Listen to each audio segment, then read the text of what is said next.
1 জানুয়ারি 2026 এই সময়ের মধ্যে আপনি যদি নিজের নামে থাকা অতিরিক্ত সিম বাতিল বা মালিকানা পরিবর্তন না করেন, তাহলে কমিশন স্বয়ংক্রিয়ভাবে সেগুলো বাতিল করে দিবে। তাহলে কিভাবে জানবেন আপনার নামে কতগুলো সিম নিবন্ধিত করা আছে? চলুন তাহলে দেখে নিই। সো আপনার এনআইডি কার্ড দিয়ে কতগুলো সিম রেজিস্ট্রেশন করা আছে সেই বিষয়টি চেক করার জন্য আপনার ফোনে ডায়াল অপশন আসবেন।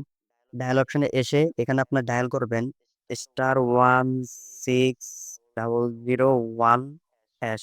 এই কোডটি আপনি ডায়াল করে দিবেন। তো আমি এই কোডটি ডায়াল করে দিচ্ছি। এরকম একটা অপশন আসবে।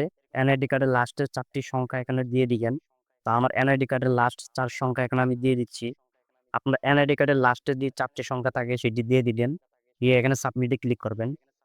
তো এখানে কিছুক্ষণ ওয়েট করবেন, একটি মেসেজ চলে আসবে। তো আমার এখানে একটা মেসেজ আসছে। এখানে দেখুন আমার এনআইডি কার্ড দিয়ে 9টি সিম রেজিস্ট্রেশন করা আছে। এখান থেকে আমি 2টি সিম ব্যবহার করি। আর বাকি সিম গুলো যে কখন কাকে রেজিস্ট্রেশন করে দিছি আমি নিজেও জানি না। তো এরকম যদি দেখেন আপনার এনআইডি কার্ড দিয়ে 10-এর অধিক সিম রেজিস্ট্রেশন করা আছে, তাহলে এখনই সেগুলো বন্ধ করে দিন। যদি দেখেন আপনার নামে প্রয়োজনের চেয়েও বেশি সিম রয়েছে, তাহলে এখনই কাছের অপারেটরের কাস্টমার কেয়ারে গিয়ে অপ্রয়োজনীয় সিম বাতিল করে দিন। নইলে বিআরটিসি স্বয়ংক্রিয়ভাবে সেগুলো বন্ধ করে দিবে। নিরাপদ থাকুন, নিয়ম মেনে চলুন। ভিডিওটি উপকারী মনে হলে লাইক দিন, বন্ধুদের সঙ্গে শেয়ার করুন। আর এরকম তথ্য পেতে পেজটি ফলো করুন।